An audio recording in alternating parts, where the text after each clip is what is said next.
The visual effects, and frankly, the film industry as a whole, is at a major tipping point these days. There is seriously no better depression fuel right now than doom-scrolling the world's half-baked stream of consciousness on LinkedIn or Reddit while bedrotting for a few hours. It's become some weird combination of artists posting about the loss of their jobs, or a coalition of online reactionary armchair experts duking it out over the fate of our industry in the wake of the AI revolution. Coming off of two major strikes that completely froze the industry, along with certain tax credits drying up, streaming platforms continuously losing money, movies relentlessly flopping at the box office, theaters emptying out quicker than Swifties at a Super Bowl if she and Travis break up, a conspiracy to cover up the use of CGI in movies, the general economy struggling. Oh, and to top it all off, the looming existential threat of AI replacing us all. So with all that, it's got us questioning, VFX, are you okay?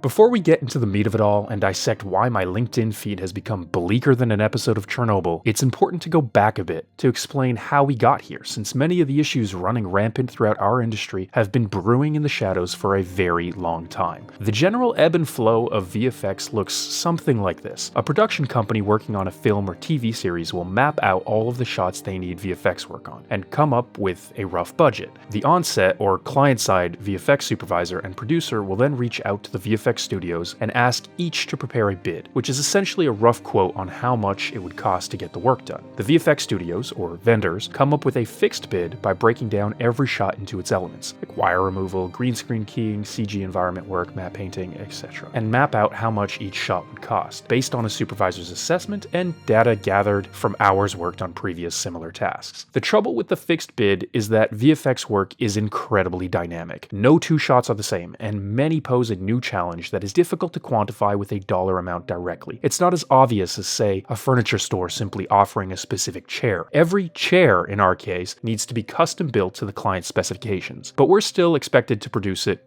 in bulk. Each chair on the assembly line is pretty different from the next, and parts are constantly getting swapped out. In extreme cases, clients might decide that they don't want a chair at all finally, and so they'll request to swap out the chair for a sofa or a kitchen table, often at no extra cost. So when the client comes back, inevitably requesting significant changes to each shot, most studios comply, making the changes for no extra charges in order to keep their clients happy. The sad truth is that there aren't that many clients for VFX studios. It turns out that not too many people have a couple million lying around to spend on some images with added explosions. And so what's left are massive Hollywood production and streaming studios like Disney, Netflix, Warner Brothers, Paramount, and Universal. You can probably imagine how pissing off one of these titans might affect your business's bottom line. There are cases where the changes are so obviously outlandish that they require some level of pushback, and thus the producers can argue for a change order to get a few extra dollars out of their clients, as I hope was the case when they were completely redesigning Sonic's, everything in the first live-action adaptation. But more often than not, the industry is sort of dominated by creatives and executives who tend to suck their vendors dry, and producers who are unfortunately trying to make their client happy rather than push back and keep their business profitable. Running a VFX studio is kind of analogous to playing a giant game of 3D Tetris, except with many people's livelihoods on the line. Studio heads have to kind of play this weird game where incoming shows need to be staffed up by departments rolling off of previous shows, while contracting and expanding the team to fit the needs of each show, making sure that there's enough work for everybody, but not too much that the team can't handle it. And in an attempt to further please clients and get shots done on time and on budget, VFX shops usually outsource some of the tasks to other specialist sub-vendors. We'll often see this in prep departments, like with roto and paint work and camera tracking, where a lot of that work ends up going over to India, which leads to another major contributing factor, studio location, specifically because of tax credits. The way those work for the most part is like this. A production company, usually based out of someplace like LA, will set up a corporation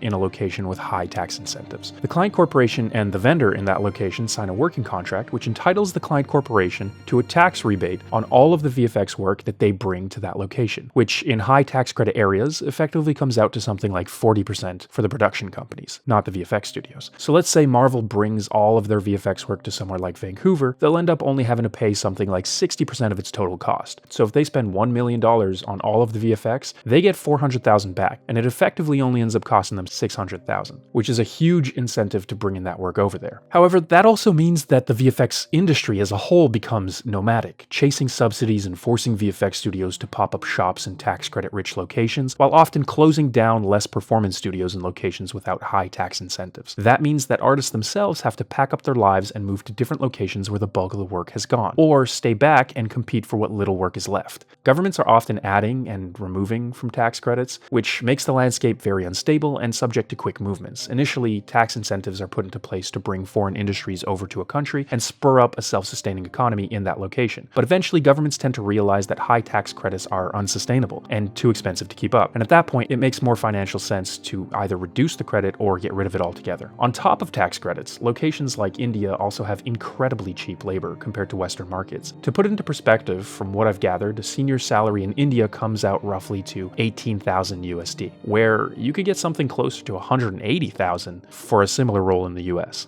Geographically, the entire visual effects industry can roughly be mapped out like this. The majority of the work when it comes to episodic and feature content comes out of LA, so naturally, there are quite a few studios still lingering around that area. Georgia and New York are two other substantial hubs in the US, the latter mainly for advertising work. But the bulk of the work these days gets sent up north to Montreal and Vancouver, Canada. In Europe, London is the main hub for effects work ever since Harry Potter, France is an animation hub, and Germany has quite a bit going on too. Australia has quite a few studios scattered across a few cities, and New Zealand is home to VFX powerhouse Weta Digital. And between their own Bollywood industry, as well as the work fed from elsewhere, a few cities in India have also become massive VFX hubs. Back in the ancient times, like 1992, VFX artists were treated like star athletes, and somewhat rightfully so, because nearly everyone working in the niche VFX industry at the time was either a highly respected and established artist, or had some kind of advanced computer science degree. VFX is treated as a commodity these days. We've become craftspeople, more artisan than actual artists. What used to be a highly experimental and creative field has been completely streamlined, and in the process, the creativity has become manufactured. We have factories of thousands of people breaking down each minor role of an art piece down to its parts, iterating over every aspect, pixel by pixel, having it overseen by 100 chefs. But we're pretty far from artists evoking emotion through cutting social commentary. Not that the VFX artists of the 90s were making scathing political statement pieces either, but their work was highly experimental, and pretty much every shot at the time was a completely new challenge that had never been done before. Tools needed to be invented from nothing, and you had to be creative to come up with clever solutions within the limitations of the time. More recently, we're moving away even from artists handcrafting digital assets and moving towards playing a glorified game of Sims, where 10 people up the ladder tell you exactly where to place your house plans. Every effect has been solved, and the only thing left to do is to squeeze as many polygons as we can fit into a scene without incessantly crashing our computers. And while the effects themselves may be easier than ever to create, somewhere along the line the game shifted from "can we make this?" to "let's nitpick every detail of every frame until we get something everyone is happy with." This phenomenon has come to be known as the subtle art of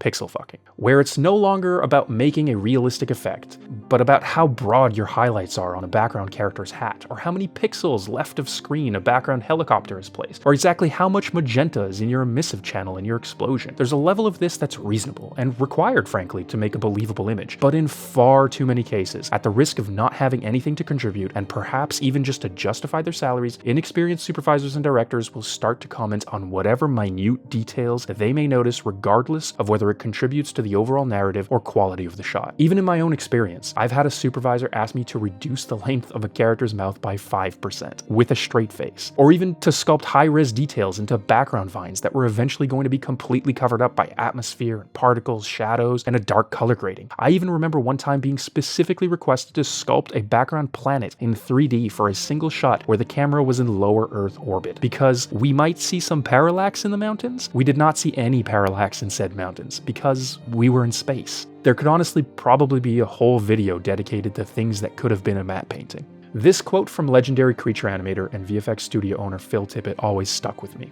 In the olden days, producers knew what visual effects were. Now, they've gotten into this methodology where they'll hire a middleman, a visual effects supervisor, and this person works for the producing studio. They're middle managers, and when you go into a review with one of them, there's this weird sort of competition that happens. It's a game called Find What's Wrong with the Shot, and there's always going to be something wrong, because everything's subjective, and you can micromanage it down to a pixel, and that happens all the time. We're doing it digitally, so there's no pressure to save on film costs or whatever, so it's not unusual to go through 500 revisions of the same shot, moving pixels around and scrutinizing this or that. That's not how you manage artists. You encourage artists, and then you'll get, art. If your idea of managing artists is just pointing out what's wrong and making them fix it over and over again, you end up with artists who just stand around asking, okay lady, where do you want this sofa? You want it over there? No, fine. You want it over there? I don't give a fuck. I'll put it wherever you want. It's creative mismanagement. It's part of the whole corporate modality. The fish stinks from the head on down. Back on Star Wars, RoboCop, we never thought about what was wrong with the shot. We just thought about how to make it better. I think on some level, part of the reason this has become an issue is because as VFX artists, we consider ourselves as artists, and we are, individually. It's honestly commendable to take such pride in your craft, and as a solo artist, you'd be celebrated for it. But oftentimes, as a collective company, we'll often forget that VFX is a business, and the goal is to make money. But instead, the pride of creating the best possible looking image gets in the way of profit, because too often, the client budgets and delivery dates just don't line up with the expected quality. Add to that clients that don't quite know what they want, but expect the world. They'll often just ask studios to keep throwing spaghetti at a wall until it sticks. A favorite feedback line that sums it up nicely is, "I'll know it when I see it." That's usually when you know none of the shots are going to get approved until the theater release date forces the director's hand, or better yet, you get asked to roll back to version 5 after wasting months on hundreds of slightly varying iterations.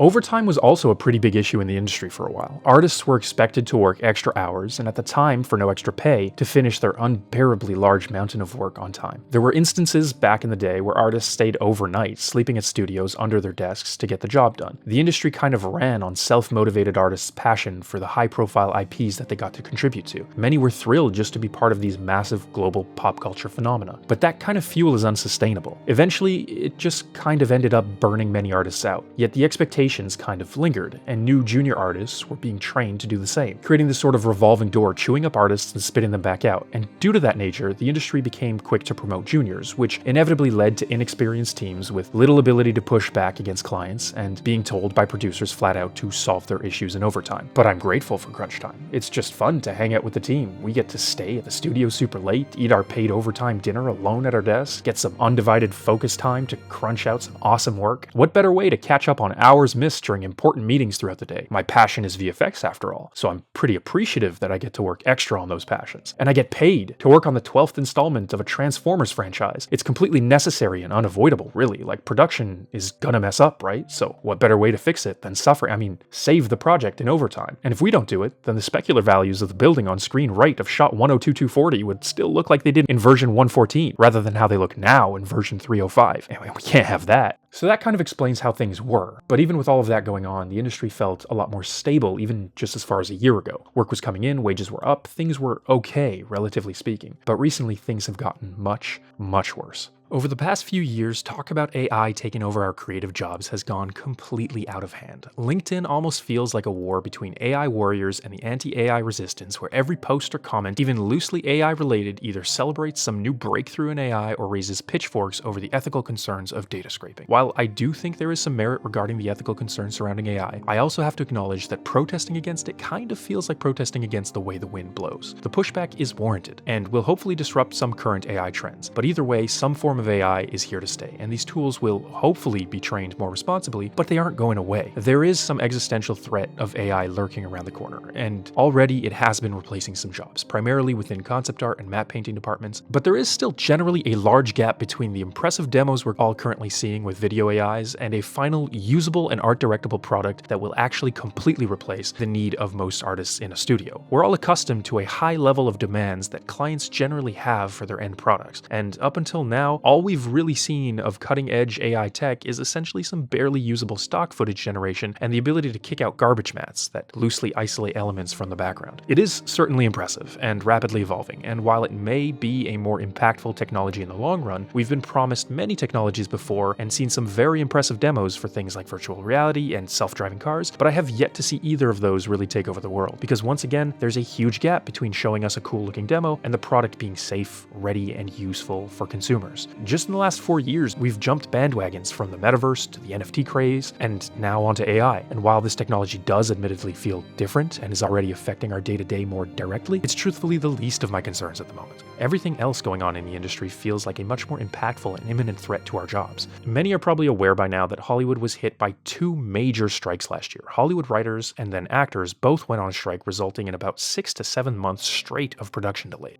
And while most VFX artists stood by the writers and actors and supported the movement, the effects undoubtedly trickled down and also inevitably ended up drying up essentially all of the VFX work for a short while. And unfortunately, for a number of reasons, we've never fully recovered from that. Still today, many high-level artists, producers, and supervisors are left struggling to find work, making it virtually impossible for newcomers to get started in the industry. What's worse is that in some cases, studios aware of that fact are using it as a bargaining chip to drive down artist cost by offering less on new job postings. And that's sadly just kind of how it goes with supply and demand. If there isn't enough work and plenty of artists willing to do the work who have been out of work for a while, at some point they'll be forced to accept lower wages just to keep some income coming in. It is very possible that over time we see a decrease in wages across the board. Streaming services have begun reducing spending on new content due to consumer cutbacks. Many platforms recently increased prices or cracked down on password sharing, resulting in lower subscriptions. Initially, during the streaming wars peak, platforms like Apple TV, Hulu, Disney, and Prime heavily invested in original content to compete with Netflix. This year, Disney reportedly reduced spending on new streaming content by $2 billion,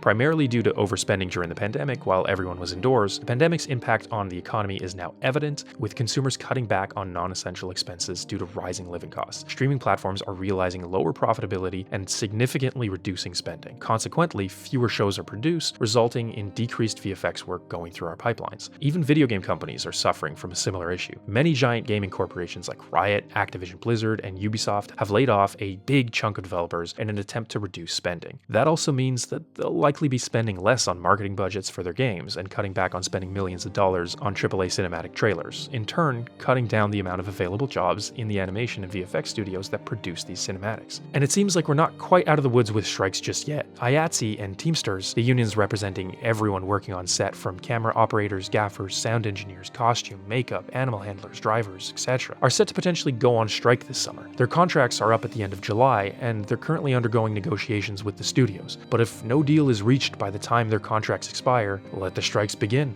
And once again, that would completely freeze existing productions, grinding down any VFX work to another potential halt. Even now, I think some productions have been hesitant to go full swing until some of the issues have been resolved. And recently there's been a curious trend in Hollywood. A tendency to downplay the role of VFX, calling out CGI as bad, has become fashionable, with critics often praising practical effects over computer-generated ones. This attitude has led Hollywood producers to conceal the use of CGI in films whenever possible. NDAs include gag orders preventing artists from promoting VFX in their movies, and press interviews frequently feature directors or actors minimizing the presence of effects in their work. In extreme cases, such as the recent Barbie movie, blue screen footage was replaced in the behind-the-scenes footage to mask the use of CGI. Despite this, VFX is utilized to some extent in nearly every Hollywood movie. From Marvel superhero epics to lower-budget rom-coms, often viewers can't even discern what's real and what's fake, with entire set extensions, animated vehicles, replaced skies, enhanced costumes, and more seamlessly integrated. Figures like Todd Vaziri, who recently appeared on the Corridor Crew couch, have long shed light on this issue. Joni Using's incredible no CGI series on his channel, The Movie Rabbit Hole, delves deep into these cover-ups, providing essential insight into the behind-the-scenes of movie making. It's a must-watch for anyone interested in the filmmaking process. When I'm being optimistic, I genuinely hope that this challenging period is a temporary low point, a phase that will eventually pass, and that once things stabilize, there will be a resurgence. With advancements in content creation tools and more artists capable of producing high-quality work, there's a possibility that we see independent creators produce engaging, higher-quality content that was previously only really viable for studios to produce. In recent years, we've witnessed game shows, talk shows, and reality formats thriving on platforms like YouTube. MrBeast's channel, for instance, resembles a massive game show. It's frankly more popular than pretty much any TV program. Formats like Hot Ones have become integral parts of the Hollywood press junket tour, where celebrities hop from interview show to interview show promoting their latest work. These formats are less expensive to produce compared to genres like sci-fi, fantasy, animation, or drama, hence their initial migration to YouTube. However, with YouTubers getting richer and other formats becoming more feasible to produce, it's only natural that they would also find a place on that platform. Although high-end sci-fi and animation content on YouTube is currently scarce, it may not be long before this changes. This shift could lead to more small-scale productions created by smaller teams of VFX artists and animators scattered across the internet. While they may not attract the same audience as a new Star Wars show, they could sustain these smaller teams and potentially offer artists more creative agency over their work. Or we'll all be replaced by a prompt machine spitting out an amalgamation of regurgitated content and beaming it directly into our retinas. Who can say for sure? Until then, all we can do is write it out and hope and maybe unionize, but that's a whole other topic for the next one.